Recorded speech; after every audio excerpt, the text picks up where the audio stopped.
través de Majestad FM.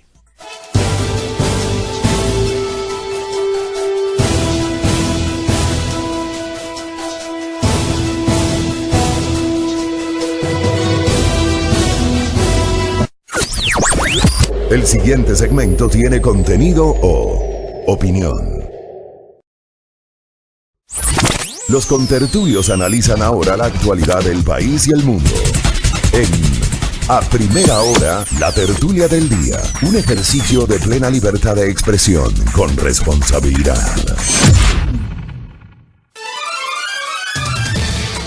Muy bien, 6:17, saludos cordiales a quienes ya están enlazados con nosotros a través de la señal abierta, 89.7 en Pichincha, 88.5 en Manabí, 97.5 en Esmeraldas, estamos en www.radiomajestad.com, estamos en Facebook Live a través de las fanpages de A Primera Hora y de Majestad FM, estamos en Majestad Televisión a esta hora para la provincia de Santo Domingo de los Áchilas, y también pues nos pueden escuchar a través de diferentes aplicaciones en sus dispositivos móviles. Contertulio miércoles, mitad de semana. Miércoles, hoy es miércoles, no sé cómo dije jueves, y hoy miércoles va a jugar la Liga su partido de revancha donde va por la hazaña en la Bombonera, DJ. ¿Qué dice usted, no? Ajá. No. 17:15, ¿no? ¿El partido? La Liga ha vendido más humo que el gobierno en estos días. A ver, hay algo que se anunció anoche que lo reservamos justamente para el comentario, ampliar algunos conceptos. Diario El Universo da cuenta que Lenín Moreno prohíbe el aumento del valor de las matrículas en los colegios privados. Atención. El presidente Lenín Moreno prohibió la noche de este martes el aumento en los valores de matrículas y pensiones en los colegios privados del país. En un mensaje a la Nación y a pocos días del inicio de las clases en el régimen Sierra, el mandatario sostuvo que conoció de casos de negocios que han incrementado de manera ilegal e inmoral sus servicios, por lo que disponía la insubsistencia de aquellos ajustes.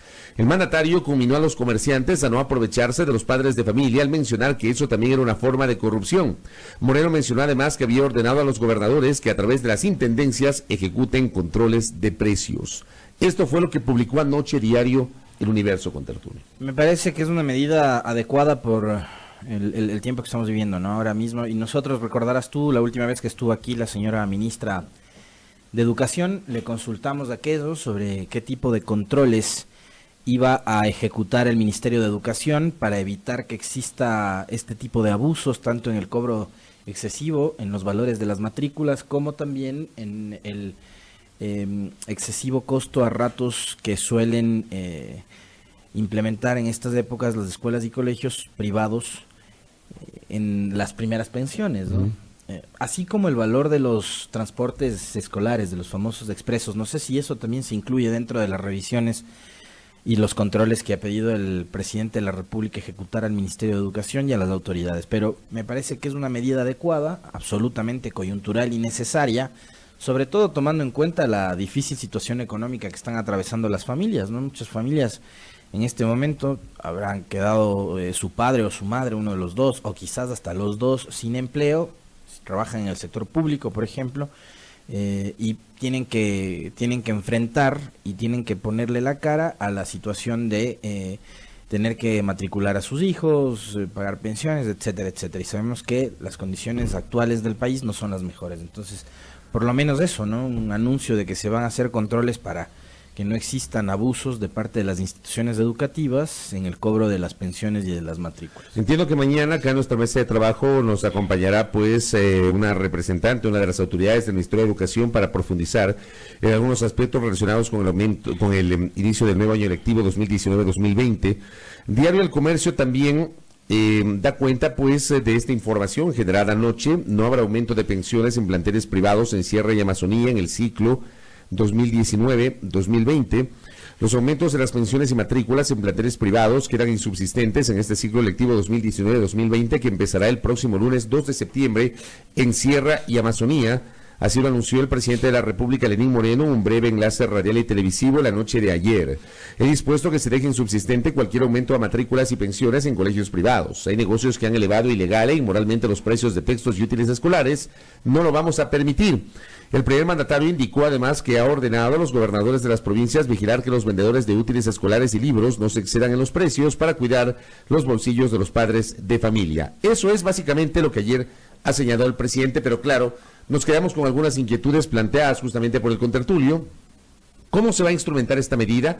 ¿Cuál es el alcance? ¿Se refiere a matrículas o pensiones? ¿Qué va a pasar con los útiles escolares? ¿Qué va a pasar con los extras? Yo no sé si es extemporánea también. Eso te iba a decir, porque ya los chicos van a entrar a clases la próxima semana. Hay colegios privados que ya comenzaron las clases. Ajá, entonces no sé si la medida es también, no sé, yo creo que termina siendo demagógica, porque ya los chicos ya están matriculados, ya van a empezar clases, o sea, como tú bien señalas, esta semana, recordarás tú que una de nuestras invitadas, la doctora Livia Rivas, nos dijo que su hijo ya había empezado clases justo este lunes, que ella estuvo invitada acá, tenía que pasar dejando a su hijo en el establecimiento educativo.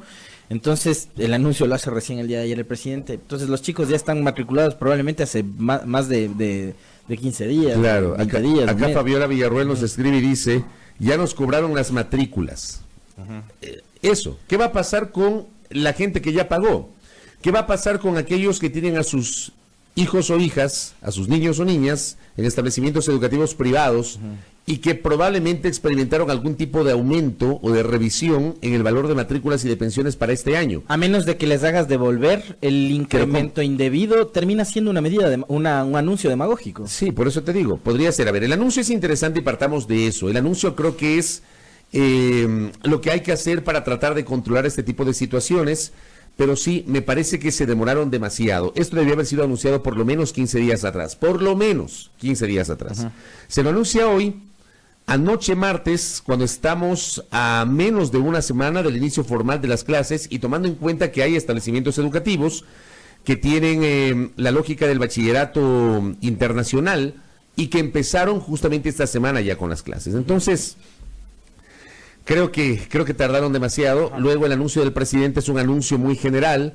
Vamos de lo macro a lo micro, veamos las especificidades, las particularidades, cómo va a operar, cómo se va a controlar la compra de los útiles escolares. Sí nos quedan algunas preguntas en el ambiente. Veamos si el día de hoy las autoridades del Ministerio de Educación hacen algún tipo de precisión, de ampliación en torno a esta noticia que ha sido generada ayer por el señor presidente de la República. Claro, uno se pone a pensar, para estos tiempos ya hay gente que no le gusta esto, ¿no? Hay gente, sobre todo los que tienen este pensamiento más libertario, ¿no? Que todo debe regular el mercado, que hay que tener libertad para que cobren lo que les da la gana, que no debe haber ningún tipo de lista de precios porque eso atenta contra la libre oferta y demanda, etcétera, etcétera, etcétera. Los discursos a los cuales nos hemos acostumbrado en los últimos tiempos por parte de un segmento de la sociedad que se considera disque defensora de las libertades. Pero yo he dicho varias veces, yo sí creo que las libertades deben tener responsabilidades y que las libertades tienen límites. Para este caso, la libertad debe tener un techo. No puedes cobrar lo que a los establecimientos educativos privados les dé la gana. O sea, hay que establecer alternativas, techos, que no afecten el bolsillo de los padres de familia. Se toma esta medida hoy y no sabemos las especificidades, cómo se va a instrumentar cuando ya mucha gente pagó. En fin, estamos a pocos días del inicio de clases, así que ojalá que hoy tengamos algún tipo de novedad o de ampliación en torno a este tema. Claro, a mí me parece que la medida, como te decía hace un momento, es extemporánea, más allá de que resulta medio interesante el anuncio, porque es además la primera vez que escucha a una autoridad nacional decir eso, pero ya mira cuánta gente nos está escribiendo tanto al Facebook Live como por chats de WhatsApp diciendo ya matriculamos, ya pagamos, ya es tarde, ya lagarto que traga no vomita, etcétera, etcétera. Entonces, finalmente el anuncio termina siendo nuevamente un anuncio, nada más. Y, o sea, difícil va a ser que hagan que las escuelas y colegios devuelvan lo que cobraron en exceso, ¿no? Sí. Como ayer también hubo otro anuncio que llamó mucho la atención, la de la refinería. La de construir otra refinería, ahora en la provincia del Guayas, cuando tienes todo el terreno aplanado en el Aromo, provincia de Manabí, sin licitación, sin concurso. Y lo que más me llama la atención es, a ver, a Correa una de las cosas que tanto se le cuestionó es el haber fracasado en la construcción de esa refinería y el haber gastado tantos recursos en haber preparado o aplanado aquel terreno en el Aromo Manabí, ¿no es cierto? Yo lo que me pregunto es, y claro, los expertos con muchísimo más conocimiento sobre la materia, ¿el Ecuador necesita una refinería nueva, con Tertulio? Porque además tienes actualmente la de Esmeraldas repotenciada, ¿no? Más allá de toda la carga negativa que le echaron, que sí, que se gastó demasiado, que hubo sobreprecios en la repotenciación, que hubo corrupción, etcétera, etcétera. Se dijo que la refinería casi que estaba a punto de explotar y hasta ahora no ha explotado, ya han pasado más de 2 años. Dios quiera que no ocurra. Y ¿no? ojalá nunca explote. Ah. Alguna gente, me imagino yo, que lo que está esperando es eso, pero ojalá y no sea así.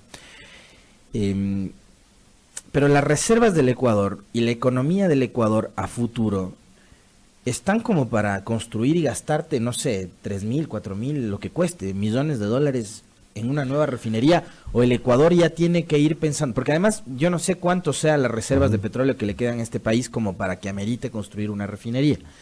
¿Será que tenemos, no sé, más reservas que Venezuela? No lo sé, para arriesgarnos a un negocio de ese tipo. Que digamos era la misma crítica que se le hacía al gobierno de Correa, a pesar de que en esa época se vendió la idea de que era una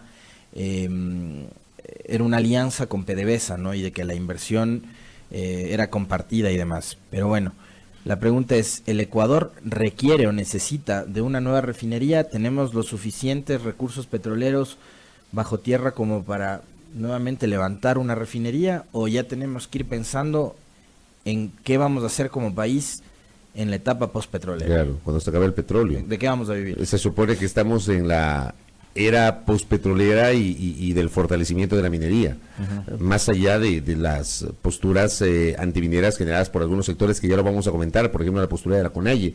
Pero tú has planteado 2 temas que no son menores. Lo uno, hay un terreno aplanado. Hay un terreno aplanado más allá de los procesamientos judiciales, de las dudas, de que supuestamente se botó la plata ahí, 1.500 millones de dólares, en aplanar ese terreno en el sector del Aromo y además construir un acueducto. Nadie habla de la construcción del acueducto, pues, digamos, son cosas que también hay que mencionar. Esa plata que se invirtió en el terreno aplanado, que habrá que ver si efectivamente costaba eso, también sirvió para la construcción del acueducto que dota de agua potable a varias zonas de ese sector de la provincia de Manabí. Pero tienes ese terreno. Y por otra parte, ¿cuál va a ser el rol del Estado? ¿El Estado va a poner plata o no? Entiendo que no. Entiendo que esta va a ser una inversión netamente privada, pero tú planteas el otro escenario, que también formó parte de la discusión durante la década anterior cuando se planteó la necesidad de construir un complejo petroquímico, el del Aromo. El país tiene las suficientes reservas como para justificar la construcción de una refinería. Recordar a la audiencia que se gastaron miles de millones de dólares en la repotenciación de la refinería de Esmeraldas, más allá de las investigaciones judiciales, de las presunciones respecto de irregularidades en la contratación, de varios de esos aspectos relacionados con la repotenciación de la refinería. A mí me gustaría saber si esa refinería efectivamente ya no da más y se justifica la necesidad de construir una nueva refinería. ¿Por qué buscar otra zona? Porque en la nota que dimos lectura de Diario El Comercio se habla de que hay interés en construir en la propia zona de Esmeraldas. Decía la nota del Comercio, con base en declaraciones del ministro de Energía, hay empresas que han estado analizando sitios en la provincia de Esmeraldas, zona que resulta atractiva porque es una ciudad que ya tiene infraestructura refinadora que se puede utilizar como oleoductos, puerto para exportar o importar derivados o instalaciones costa afuera. Lo del puerto se soluciona yendo al Aromo. El Aromo también puede haber una solución muy cerca de Manta, claro, ¿ya? En esa zona costera. Tomando en cuenta de que Manta es el segundo puerto. E insisto, tienen ahí el terreno. De verdad. Yo creo que si ya algunos consideran que se botó la plata ahí y se fracasó en la construcción de una refinería, de un complejo petroquímico, de esta refinería del Pacífico, bueno, ahí tienen el terreno. Creo que generar un gasto adicional para buscar otro sitio para la construcción de una refinería, bueno, habrá que ver las justificaciones del caso, habrá que ver si algún inversionista se atreve justamente y considera que hay potenciales o potencialidades para esa inversión petrolera.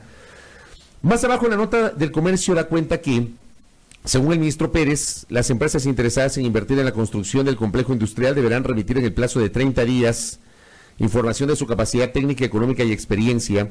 Con estos insumos, el Ministerio de Energía seleccionará en 30 días más a las firmas que tengan potencial para ejecutar la obra. Luego, en otros 30 días, las firmas elegidas deberán presentar su proyecto. Se estima que la construcción de la nueva planta refinadora tomará alrededor de 2 años y medio. Es decir, según estos plazos, a partir de ayer que se expidió el decreto ejecutivo, deberían transcurrir más o menos 3 meses para que las empresas interesadas de haberlas presenten ya formalmente su proyecto. Y mientras esto ocurre, este no es un dato menor, El gobierno ha propuesto concesionar la administración de la refinería estatal de Esmeraldas para optimizar sus procesos y tener combustibles de mejor calidad.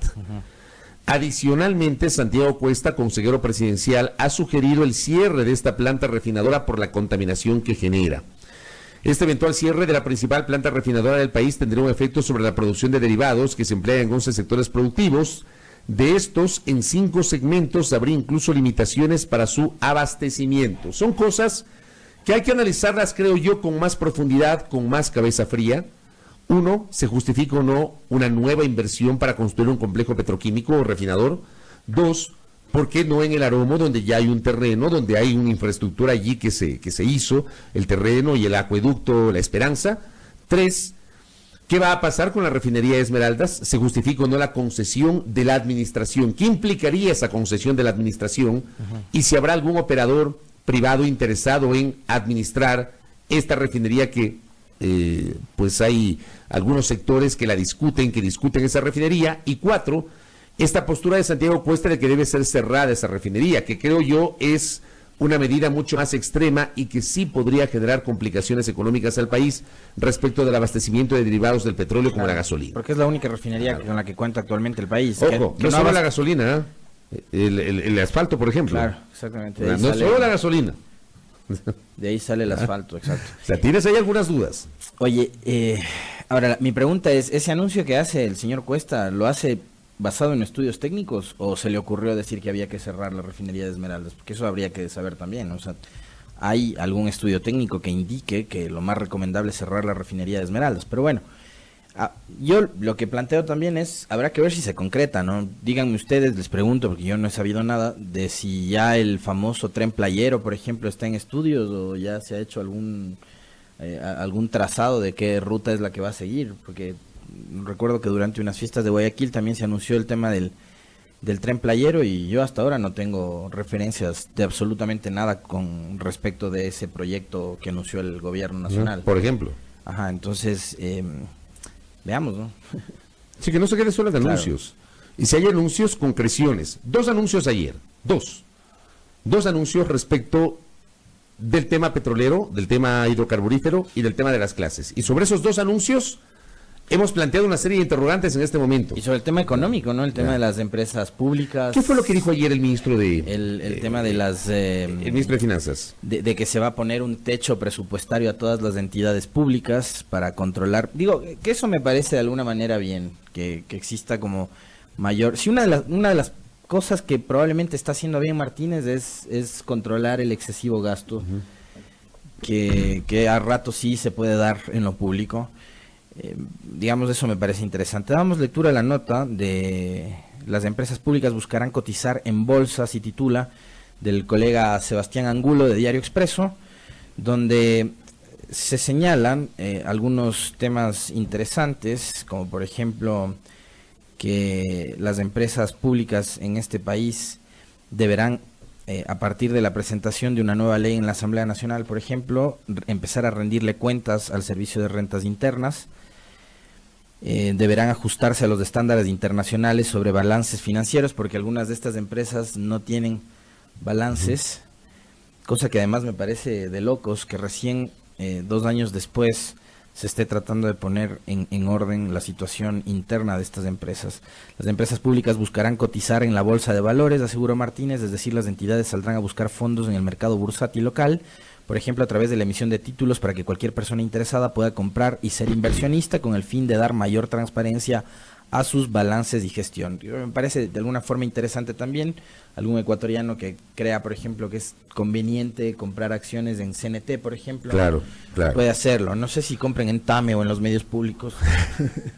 Pero sí en CNT. O en Correos del Ecuador. Pero sí en CNT. No sé, pero en CNT, por ejemplo, sí, pues ahí sí vas y pones una inversión en el mercado de valores. Esa viene a ser la empresa con mejor salud financiera, claro. Se entiende, ¿no? Y extrañamente esta empresa que tiene mejores cifras, resulta que la quieren concesionar, digamos, tema para la discusión ahí. Está ahí en el tapete. ¿Por qué quieres concesionar CNT o la administración de CNT y no concesionas la administración de TAME o la administración de los correos? ¿Qué más anunció el ministro? A ver, aparte del tema de la bolsa. Déjame ver. Dice, el titular de la cartera de Economía y Finanzas añadió que a eso apunta el proceso de la fusión. A ver, Al final del día, como usted lo menciona en algún momento, la idea es que todas las empresas públicas también puedan tener participación de los ciudadanos ecuatorianos y que los ciudadanos ecuatorianos exijan a las empresas públicas los balances auditados. Palabras de Martínez, el titular de la cartera de Economía y Finanzas, añadió que a eso apunta, por ejemplo, el proceso de la fusión de Petroamazonas y Petroecuador al salir a bolsa.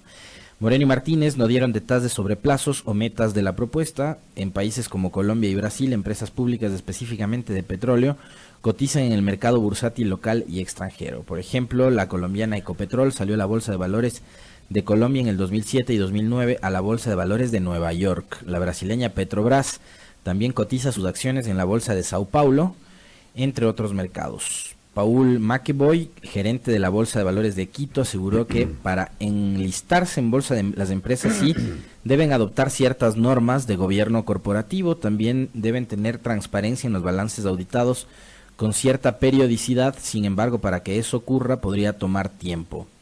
Por fin se tendrá información financiera de las empresas públicas, dijo Ramiro Crespo, analista y presidente de Analytica Securities, y añadió que es una buena noticia. Además, aseguró que los ecuatorianos tendrán nuevas opciones para invertir. Los administradores de las entidades deberán ser disciplinados. Nada más. Nada más. Ya, ahí tienes unos anuncios. Seguimos esperando. ¿Va a haber o no reforma tributaria? ¿Va a haber o no reforma laboral? Sobre estas dos cosas no se ha hablado. Ayer no se habló. Se hablaron de reformas estructurales en otro ámbito. Para la discusión, no somos expertos en materia económica.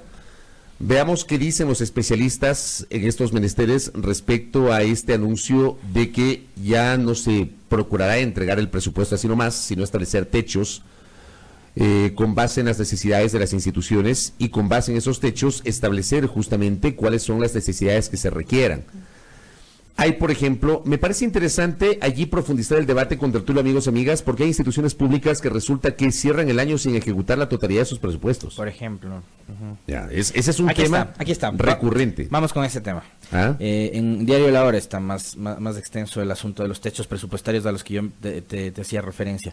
Martínez explicó que todos los años todas las entidades de gobierno solicitan recursos sin límite y finalmente se terminan asignando mucho más de lo presupuestado a pesar de la época de austeridad que está pasando el país. Para corregir esto, la reforma planteada incluye asignar techos presupuestarios a todas las entidades del sector público. Igualmente se reducirá el porcentaje para aumentar los presupuestos. Hasta ahora la normativa vigente permite pedir un incremento de hasta el 5%. Nosotros queremos bajar y que solo se pueda aumentar hasta 5% y que en casos de contingencias especiales se pueda adicionar un 3%, afirmó el presidente Moreno. El objetivo en este caso es reducir discrecionalidad en el manejo presupuestario y blindar el déficit fiscal en el mediano y largo plazo. No estamos buscando parches, son verdades políticas de Estado que nos ayudarán a sentar las bases de un futuro mejor, puntualizó el mandatario. Como ejemplo del descontrol presupuestario, las autoridades contaron que en las últimas semanas varios representantes de gobiernos locales habían hecho pedidos por más de 7.500 millones de dólares del Ministerio de Economía. Con esos montos es prácticamente imposible atenderse. Se ha establecido que se puede transferir 3.000 millones y no más, concluyó Moreno. ¿Qué te parece? Sí, mira tú. Claro, todo lo que implique poner límites y controlar al gasto público, el gasto público está bien. Eso es indiscutible, eso está bien. Evitar el despilfarro, evitar el derroche, eso me parece que es lo que corresponde. Sí, sí. Correcto. Sí, de acuerdo. Ahora, tampoco por eso vas a impedir que los gobiernos autónomos dejen de ejecutar obras. A ver, yo me imagino que para el caso de los gobiernos locales no puedes limitar en temas que no vayan más allá de lo que establece la Constitución y el Código de Organización Territorial. O sea, hay disposiciones claras respecto de cuáles son los recursos que reciben los gobiernos locales. Me parece a mí que esa medida más bien apuntaría a lo que debería ocurrir con las instituciones del gobierno central, en donde evidentemente hay casos en los cuales no se ejecuta el 100% de los presupuestos. Ese no es un problema de hoy, no es un problema reciente, no es un problema exclusivo de este gobierno, ha pasado siempre. Pero acuérdate que para eso estaba Semplades. Semplades era la entidad en el pasado que se encargaba de receptar los proyectos. Por ejemplo, Plan Maestro de Agua Potable y Alcantarillado para el cantón tal de la provincia X, ¿no? Entonces Semplades se encargaba de analizar y de ir priorizando. O sea, obviamente vas a poner por encima de, por ejemplo, la remodelación de un parque o de un malecón, el dotar de agua potable y alcantarillado a la población. O sea, son temas prioritarios. Para eso estaba la Secretaría de Planificación a la hora de asignar recursos a los GAP, ¿no? Y que ya la eliminaron, ¿no? Ahora, ¿quién se encarga de la planificación del Estado? Digo, ahí es cuando ocurren estas cosas, es cuando te pones a reflexionar sobre la necesidad o no de tener una institución. Yo creo que Semplares sí se justificaba en función de proyectar una planificación de corto, mediano y largo plazo. Para el caso, por ejemplo, de este anuncio del ministro de Economía y Finanzas, Richard Martínez, respecto de ir hacia una reforma que me parece muy interesante discutirla y ver cómo, en función de aquello, se logra contribuir a que no exista un dispendio de los recursos públicos y que los presupuestos entregados a las instituciones estatales puedan ser manejados con mucha eficiencia y con mucha prolijidad. Bueno, este es un tema que habrá que seguirlo discutiendo. El momento que se envíen las reformas a la Asamblea Nacional, porque esto va a ser materia de reformas, entendemos, a cuerpos normativos vigentes, habrá que ver en detalle qué es lo que plantean. Pero insisto, hoy se han dado anuncios respecto de los temas de mercado de valores, respecto del control del gasto público a través de estos techos en la asignación de los presupuestos para las instituciones del Estado, pero todavía están pendientes otros anuncios que probablemente pueden ser mucho más controversiales, de mayor interés para el común de los ciudadanos, por ejemplo, la reforma laboral. ¿Cómo se van a proyectar las empresas? Y ese es un tema que ya lo hemos hablado, pero hay que insistir. Estamos cerrando el 8º mes del año. Vamos a entrar a los últimos 4 meses de este 2019. Las empresas no pueden hacer sus planificaciones de cara al 2020 porque no conocen con certeza cuál va a ser la estructura laboral y tributaria del Ecuador para el próximo año. Si va a haber o no cambios normativos en materia laboral, si va o no a alcanzar el tiempo para incorporar esos cambios normativos, qué va a pasar con la parte tributaria, con la parte impositiva, se va a mantener el impuesto a la renta para personas naturales y jurídicas tal y conforme está ocurriendo hoy, qué va a pasar con el impuesto a la salida de divisas, va a haber nuevos incentivos tributarios para nuevas empresas, en fin, estoy hablando de cuestiones hipotéticas. Que digo, si yo tuviese una empresa, si yo fuese un empresario y si yo quisiera proyectarme, necesito hoy saber cuáles van a ser las reglas del juego que estarán vigentes para el próximo ejercicio fiscal. Si, por ejemplo, va a haber cambios en materia laboral y yo necesito reformular mi planta de trabajadores y está en ciernes una reforma laboral, lo más lógico es que yo como empresario espere, me aguante a que se tramite, se discuta un proyecto de reforma laboral que podría cambiar las reglas del juego vigentes hoy, pero no se habla nada sobre eso. Yo creo que ese es un pendiente que mantiene incertidumbre sobre temas que no son menores, porque claro, la reforma laboral debería apuntar justamente a brindar herramientas al sector privado para que de una u otra forma pueda canalizar la contratación de esa gran mano de obra que estuvo en el sector público y que hoy se ha quedado en el desempleo. Ayer lo tuvimos acá, al presidente del Consejo Directivo del IES, Paul Granda.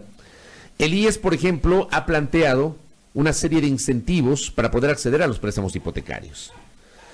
Pero uno sí se pone a reflexionar. ¿Quiénes pueden acceder a los préstamos hipotecarios? Los trabajadores en relación de dependencia. O sea, la gente que tiene trabajo formal.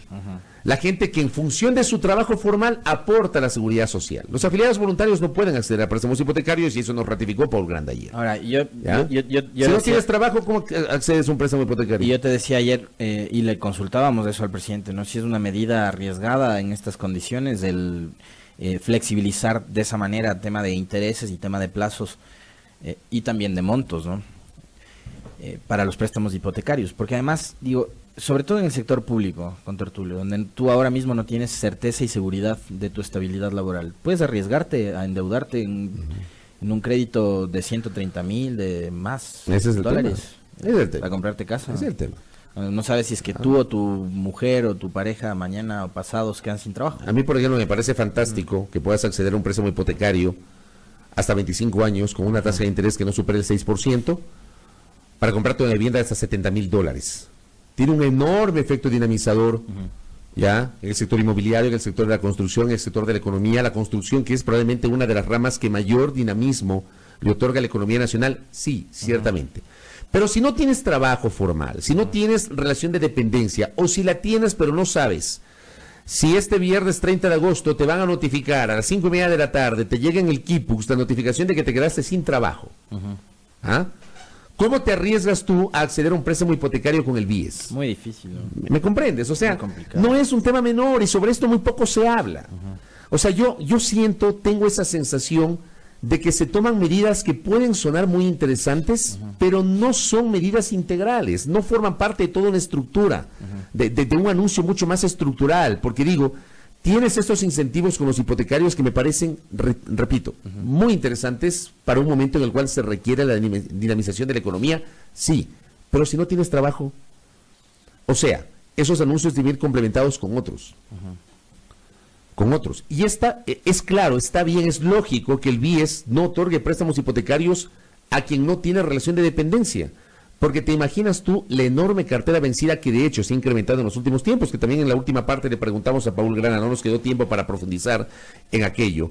Nos decía que ya se logró controlar en algo el tema de la cartera vencida, pero hubo una nota hace 7% pocas semanas, exacto, de Diario El Universo, que ayer también me la compartió la colega Verónica Rivadeneira, en el sentido de que la cartera vencida en los últimos meses se incrementó de el 1.76, o sea, menos del 2% a casi el 7%.